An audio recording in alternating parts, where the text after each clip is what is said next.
साथ साथ में अब बात करें तो सुंगा रूलर्स, ठीक है, पहले सुंगा रूलर्स थे, सुंगा को रिप्लेस करके कान्वा बने, कान्वा को रिप्लेस सतवाहना ने किया एंड कलिंगा जो है उड़ीसा के अंदर रूल कर रहे थे। अगर मैं आपको थोड़ा, अब आप जो है ना आप इसको थोड़ा कंटेक्चुअलाइज करना, मैं दो मैप और एक्स्ट्रा ये चीज़ नहीं कर रहा हूँ, ठीक है। अब मैंने यहाँ पे आपको क्या बताया कि भाई ऐसा करके जो शाकास थे ना, तो शाकास के बारे में अपन ने ये जो फॉरेनर्स थे, फॉरेनर्स के बारे में अपन ने ये चीज़ बात करी थी। अब फॉरेनर्स के अलावा, ठीक है, जो इंडिया के अंदर जो उस टाइम पे डायनेस्टीज थे उनके बारे में हम बात करें तो जो मौर्यंस थे, ठीक है, मौर्यंस के जब लास्ट रूलर, ठीक है, दैट इज बृहद्रथ इन 185, उनको डिफीट किया गया by the Shunga ruler Pushyamitra Shunga.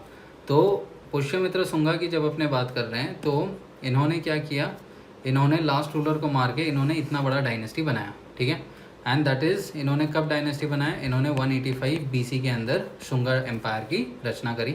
185 BC में जब इन्होंने इधर बनाया तो इन्होंने अच्छा खासा रूल किया, कोई दिक्कत नहीं था एंड ऑल दैट चीज़ें।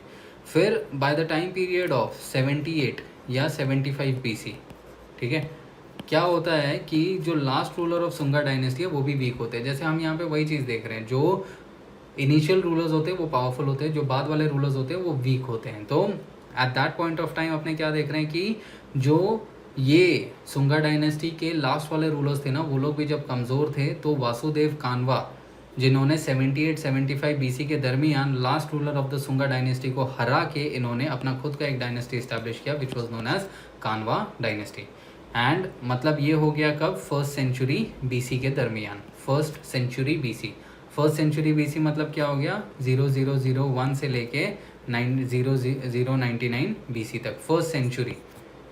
अब उसी टाइम पीरियड पे जब कानवा और शुंगा रूल कर रहे थे इधर नॉर्थ इंडिया में, तो यहाँ पर इन द डेक्कन एरिया एक और डायनेस्टी रूल कर रहा था जिसको अपने कहते हैं सतवाहनास, ठीक है, सतवाहनास।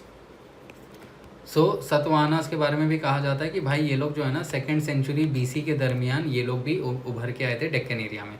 अब देखिए, जब ये लोग दैट इज़ जब नॉर्थ इंडिया में इधर शुंगास थे, इधर सतवाहनास थे, इस एरिया में कौन था, इस एरिया में थे Indo Greeks. By the time period of 90 BC जब बाहर से साकाज आते हैं और साकाज इंडो ग्रीक्स को हरा के साकाज इधर 90 बीसी में अपना कब्जा करते हैं, फिर साकाज आगे बढ़ते हैं, तब तक क्या होता है, ये जो कानवा डायनेस्टी है वो शुंगा को हरा के यहाँ पे अपना इस्टेब्लिशमेंट कर लेती है, ठीक है, एंड उसी टाइम पीरियड पे सतवाहनास इधर रूल करते रहते हैं। फिर यहाँ से आप और आगे बढ़िए तो ये जो साकाज यहाँ पे जब अपना ब्रांच बना लेते हैं, उसी पॉइंट ऑफ टाइम पीरियड पे फर्स्ट सेंचुरी एडी में क्या होता है, जब कानवा, ठीक है, फर्स्ट सेंचुरी एडी में अपन क्या देखते हैं कि जो यहाँ पर जो है खुशान्स आ जाते हैं एंड साइमल्टेनियसली सतवाहनास जो रहेंगे ना, सतवाहनास, क्रोनोलॉजी बस मैं आप लोगों को समझा देता हूँ, ठीक है, मतलब आई होप आप ये चीज़ समझ गए रहोगे कि सब कुछ साइमल्टेनियसली चल रहा है, ठीक है, जो ये टाइमलाइंस मैंने आपको बताया है ना, आपको साइमल्टेनियसली बस थोड़ा देख लेना है। अब ऑल्दो इसको समझाने मतलब आई होप इधर तक आप लोगों का क्लियर हो ही गया रहेगा, क्योंकि कंटेम्प्रेरी लेवल पे देखना है कि भाई जब सेकेंड सेंचुरी बीसी में ये लोग आए तो इधर इंडो ग्रीक्स रहेंगे, जब ये लोग आएंगे तो यहाँ पे शाकाज आ जाएंगे, ठीक है, then Parthians first century AD में आएंगे, देन खुशान्स जब आएंगे तो यहाँ पर कुछ और होगा। अब जो क्रोनोलॉजी की बात कर रहे हैं तो शुंगास के बाद कानवा आते हैं। अब कानवा जब कमज़ोर हो जाते हैं ना तो सतवाहना डायनेस्टी कानवा को ओवरटेक कर लेता है एंड साइमल्टेनियसली अगर आप देखोगे ये जो कलिंगा प्रदेश है ना, कलिंगा नगरी, दैट इज़ इधर जो है कलिंगा रूलर्स रूल कर रहे थे। तो इंडिजीनियस लेवल पे जब अपने बात कर रहे हैं तो 4 बड़े डायनेस्टीज थे, ठीक है, जो यहाँ पे रूल कर रहे हैं। अब होता क्या है कि अपने जो है ना अपने मौर्य दैट इज़ 321 से लेके 185 बीसी एंड यहाँ पे गुप्ता जो है इसकी शुरुआत 319 एडी के दरमियान से होती है और ये 6वीं शताब्दी एडी तक जाएगा। इसके बीच में होता है पोस्ट मौर्य, ठीक है, पोस्ट मौर्य मतलब 185 से लेके 319 तक होता है पोस्ट मौर्य। क्यों? क्योंकि अपन यहाँ पे इसको मौर्य बोल रहे हैं, इसको गुप्ता, एक ही डायनेस्टी का नाम ले रहे हैं और बीच में पोस्ट मौर्य। क्यों?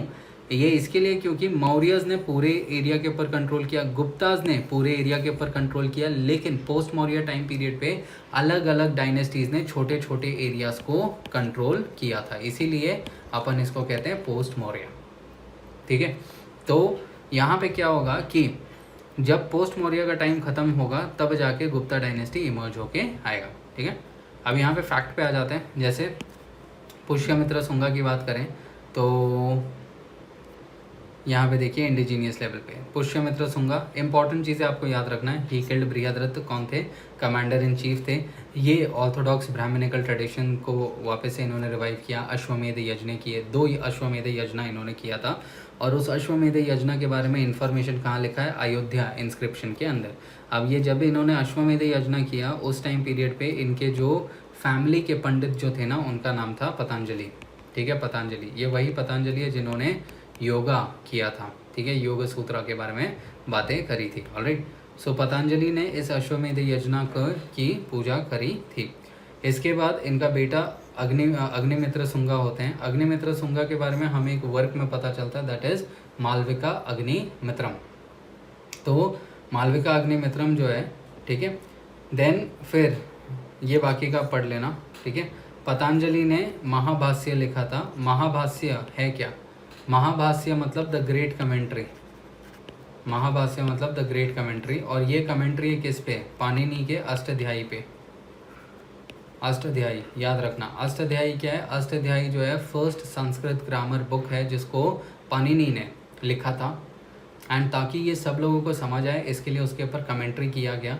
एंड महाभाष्य जो था वो इसका ऊपर एक कमेंट्री था, याद रखना ये चीज़ को।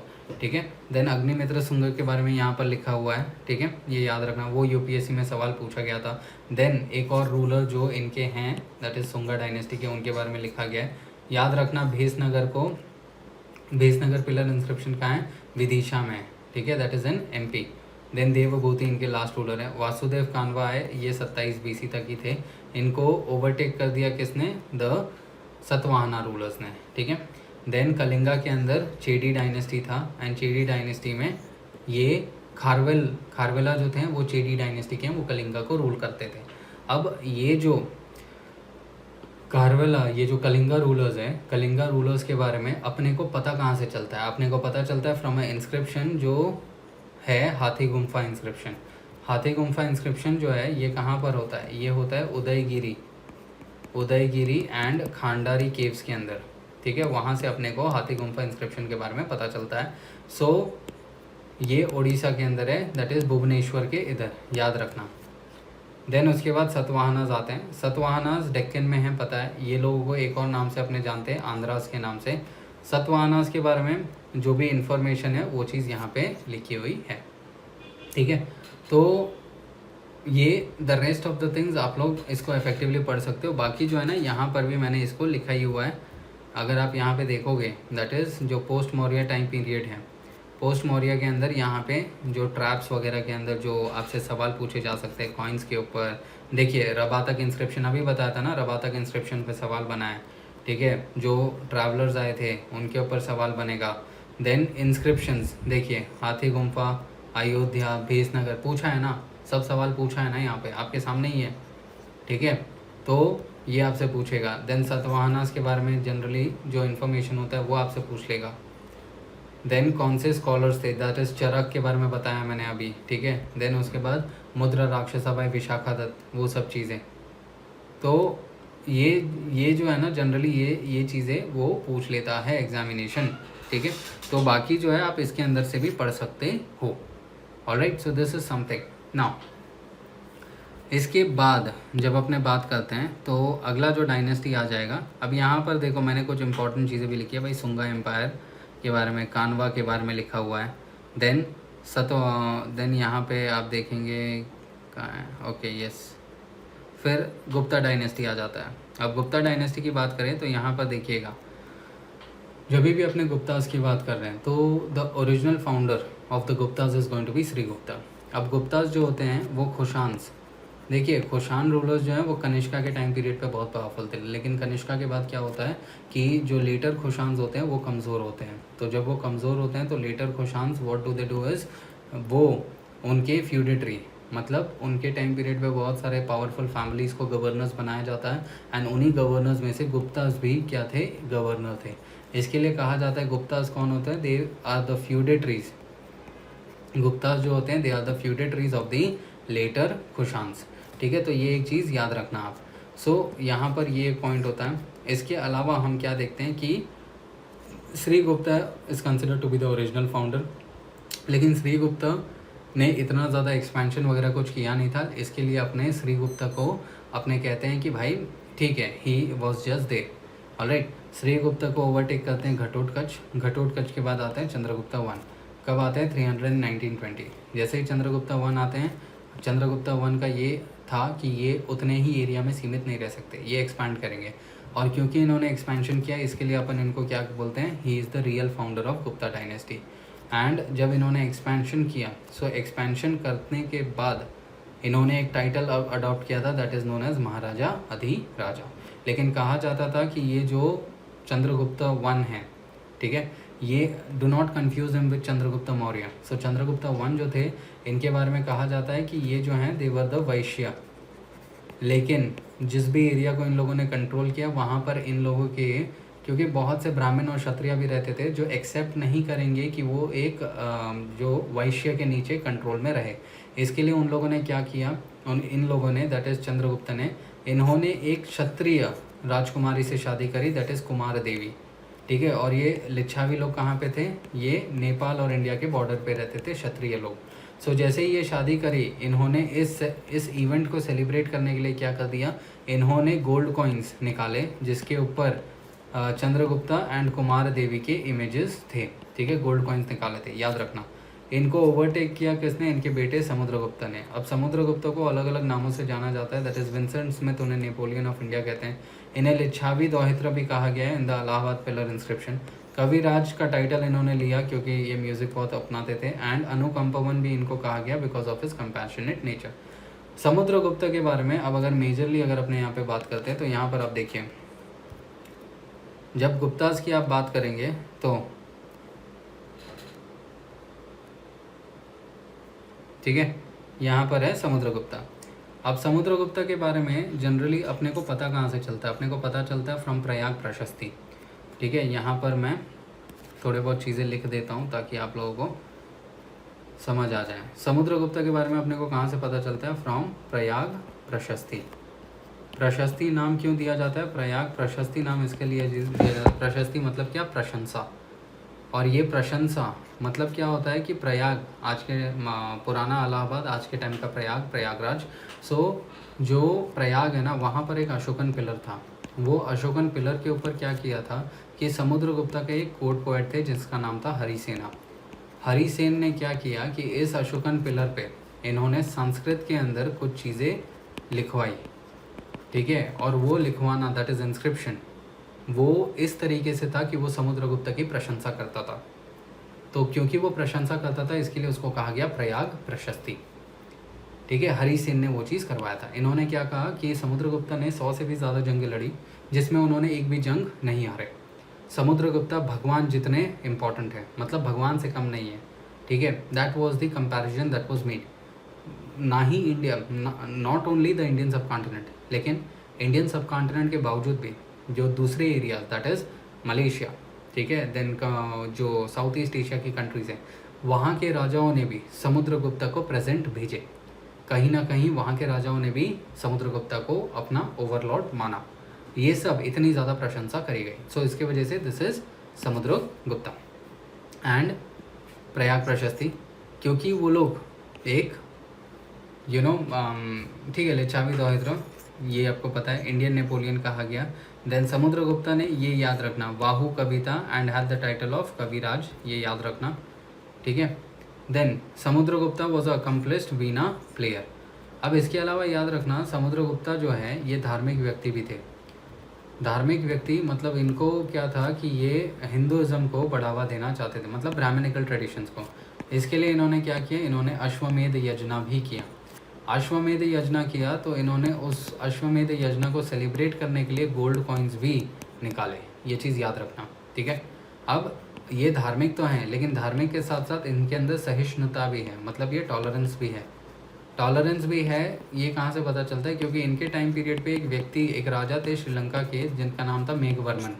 मेघवर्मन ने इनसे ये कहा था कि साहब, बोध गया, जहाँ पर गौतम बुद्ध ने, भगवान बुद्ध ने अपना जो है ज्ञान हासिल किया था, उस एरिया के अंदर बहुत सारे श्रीलंका के श्रद्धालु, बुद्धिस्ट, बौद्ध श्रद्धालु जाते हैं, तो हमें उस क्षेत्र के अंदर एक मॉनेस्ट्री बनाना है। तो समुद्रगुप्ता इतने टॉलरेंट थे, उन्होंने बोला भाई मैं तुम्हें ज़मीन भी दूंगा, तुम्हें पैसे भी दूंगा, तुम मॉनेस्ट्री बना लो। सो दैट वॉज द टॉलरेंसी जो इनके बारे में कहा जाता है। इनके बाद जो अगला रूलर होता है दैट इज़ चंद्रगुप्ता टू। अब मैंने आपको क्या बोला था कि ये जो वेस्टर्न क्षत्राप्स हैं, ये लोग 4th सेंचुरी AD तक रहते हैं। तो अब होता क्या है कि इनके बाद दैट इज़ समुद्रगुप्ता के बाद इनके बेटे रामगुप्ता राजा बनते हैं, ठीक है। लेकिन ये रामगुप्ता जो है 10 साल के लिए राजा बनते हैं। अब रामगुप्ता की जब राजा बनते हैं तो ड्यूरिंग हिज टेन्योर क्या होता है कि जो वेस्टर्न क्षत्राप्स के अंदर ये लोग रहते हैं ना, ये लोग रामगुप्ता के कुछ एरियाज़ ले लेते हैं और रामगुप्ता उनसे लड़ नहीं पाते। मतलब एक कहानी है, उसके ऊपर नहीं जाएंगे। तो चंद्रगुप्ता टू जो है ना, वो इस टाइम पे शाकास को हरा देते हैं। और जैसे ही चंद्रगुप्ता टू शाकास को हरा देते हैं, चंद्रगुप्ता टू ने एक नया टाइटल लिया जिसको कहा गया विक्रमादित्य। और फिर उसके बाद वो रामगुप्ता को हरा के खुद राजा बन जाते हैं। सो दैट इज़ वाई यहाँ पर आप देखेंगे चंद्रगुप्ता टू, इन्होंने एक टाइटल लिया विक्रमादित्य का। ऑलराइट, अब इन्होंने एक और टाइटल लिया था साकारी का, ठीक है। He also took the title of Vikramaditya after defeating Shaka Kshatrapas. ये याद रखना, साकारी मतलब साका, एंड विक्रमादित्य का भी टाइटल लिया। उसके बाद ये राजा बन गए। इनके टाइम पे बहुत ज़्यादा डेवलपमेंट हुआ, आर्ट, लिटरेचर, कल्चर। एंड कहा जाता है कि इनके कोर्ट के अंदर 9 जेम्स थे, और ये 9 जेम्स ये लोग हैं। याद रखना इनके 9 जेम्स कौन है। आगे इस बुकलेट के अंदर ये 9 जेम्स का क्या क्या काम है वो सब भी लिखा हुआ है, ठीक है। ऑलराइट, बाकी चंद्रगुप्ता टू के टाइम पीरियड पे आप क्या देखें, ये सब बाकी का आप पढ़ लीजिए, ठीक है। हाँ, ये देखिए चंद्रगुप्ता टू के टाइम पीरियड के जो नवरत्न हैं, नवरत्नों का क्या काम है, ये एग्ज़ाम में पूछे जाएंगे। अब जब चंद्रगुप्ता टू राजा थे, उसी टाइम पीरियड पे कुछ चाइनीज़ ट्रैवलर्स भारत के अंदर आते हैं। 2 मेजर चाइनीज़ ट्रैवलर्स होते हैं जो भारत के अंदर आते हैं। सबसे पहले को अपने कहते हैं फा हाइन, एंड दूसरे वाले को अपने कहते हैं ह्यून सांग, ठीक है। फा हाइन जो है ये चंद्रगुप्ता टू के टाइम पीरियड पे आते हैं। ह्यून सांग जो है वो हर्षवर्धन के टाइम पे आता है। अब फा हाइन जब भारत आते हैं, इनको बुद्धिज़्म के बारे में जानना था, इसीलिए उस टाइम पे जब ये चंद्रगुप्ता टू से बात किए तो at that point of time Kumar Gupta जो चंद्रगुप्ता के बेटे थे, इन्होंने फा हाइन से बात किया। ये इतने प्रेरित हो गए कि इन्होंने फिर जाके नालंदा यूनिवर्सिटी का इस्टेब्लिशमेंट कर दिया। तो जैसे ही इन्होंने नालंदा यूनिवर्सिटी का इस्टेब्लिशमेंट किया, मतलब बुद्धिज़्म को प्रोत्साहित मिला। इन्होंने भी अश्वमेध यज्ञ को किया, एंड भिलसाद इंस्क्रिप्शन इनके बारे में बताता है। अब कुमार गुप्ता के बाद इनके जो बेटे थे that is going to be Skanda Gupta, अगले राजा बनेंगे, ठीक है।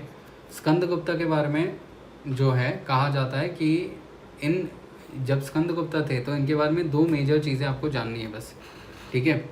2 मेजर चीज़ें क्या है कि जब स्कंद गुप्ता यहाँ पे राजा हैं, ठीक है, स्कंद गुप्ता राजा हैं, उस टाइम पे विदेश से एक ट्राइब भारत के अंदर इन्वेड करने आ रहा था, और उस ट्राइब का नाम था क्या, हूना। हूना जो था ये एक बारबैरिक ट्राइब था जो बौद्ध लोगों से बहुत नफरत करता था, उनको जहाँ भी देखता था मार देता था। तो हूना के 2 रूलर से जो बहुत जाने माने लोग होते हैं, जिनका नाम होता है मिहिर कोला एंड तोरोमाना। अब होता क्या है कि जब कुमार गुप्ता और स्कंद गुप्ता दोनों राजा थे, ठीक है, हूनास को उन लोगों ने यहीं भारत के बाहर ही रोक के रखा था। लेकिन जैसे ही स्कंद गुप्ता का डेथ हुआ, ये लोग जो है ना MP तक पहुंच गए थे। मतलब स्कंद गुप्ता के बाद जो लेटर गुप्तास थे, वो लोग गुप्ता डायनेस्टी को इतना अपहोल्ड नहीं कर पाए, वो लोग वीक रहे, ठीक है। I will explain that. तो बस ये हूना वाला एंगल याद रखना। हूना के अलावा यहाँ पे ये चीज़ कहना चाह रहा हूँ कि जो स्कंद गुप्ता हैं, ठीक है, यहाँ पर अगर मैं बस ये चीज़ लिख लूँ, हाँ ये देखिए स्कंद गुप्ता, ठीक है।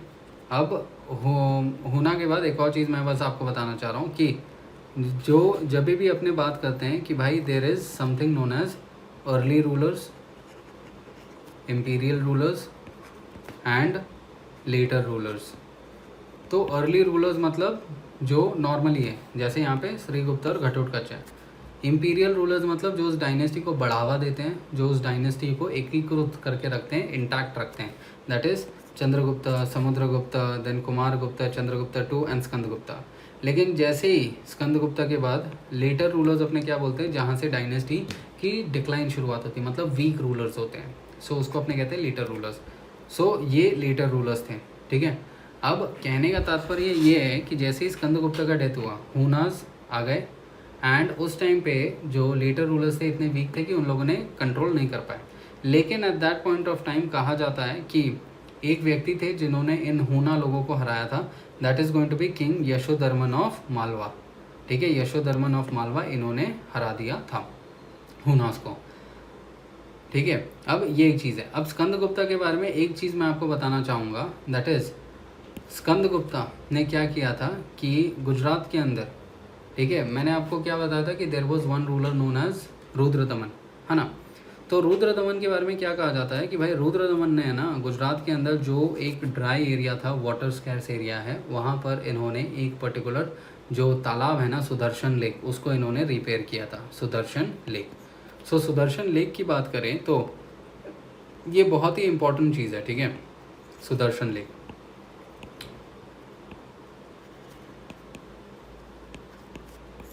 सुदर्शन लेक के बारे में अपने क्या देखते हैं कि भाई ये जो सुदर्शन लेक होता है ये गुजरात के अंदर बनाया गया था, और इसको बनाया किसने, इसको इनिशियली चंद्रगुप्त मौर्य ने बनवाया था, क्योंकि गुजरात के अंदर जब इनका कंट्रोल था और उस टाइम पे इनके गवर्नर ऑफ गुजरात थे जिनका नाम था पुष्यगुप्ता।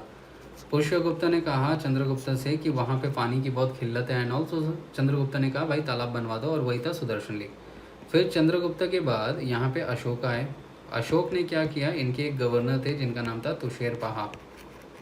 अब इन्होंने क्या किया कि अशोक ने वही तालाब में से अलग अलग कैनाल्स बनवाने शुरू किए ताकि पानी जो है दूर दराज एरियाज तक जा सके, ठीक है। अब ये लोग तो कब है, ये लोग अराउंड 232 तक ही है ना। तो जब अपने रुद्रदमन की बात करते हैं तो रुद्रदमन तो 2nd सेंचुरी एडी में है, ठीक है। रुद्रदमन 2nd सेंचुरी एडी में, तो 500 साल बीत चुके हैं, और इन्होंने जब देखा कि भाई सुदर्शन लेक जो है वो ख़राब हो चुका है, रिपेयर चाहिए उसको, तो इन्होंने फिर सुदर्शन लेक को रिपेयर किया। और इनके बाद वापस से 200 सालों के बाद स्कंदगुप्ता आते हैं। स्कंदगुप्ता के गवर्नर होते हैं गुजरात के जिनका नाम होता है परनादत्त। तो परनादत्त भी देखते हैं कि भाई यहाँ पे तो दिक्कत है, रिपेयर की ज़रूरत है, तो रिपेयर करवाते हैं सुदर्शन लेक को। तो 4 रूलर्स होते हैं जो सुदर्शन लेक से संबंधित रखते हैं, और यही 4 रूलर्स को क्या करना है, आपको याद रखना है, ठीक है। तो ये याद रखना। तो यहाँ पे ये होता है गुप्ता एम्पायर, ठीक है, ये होता है गुप्ता एम्पायर, ऑलराइट।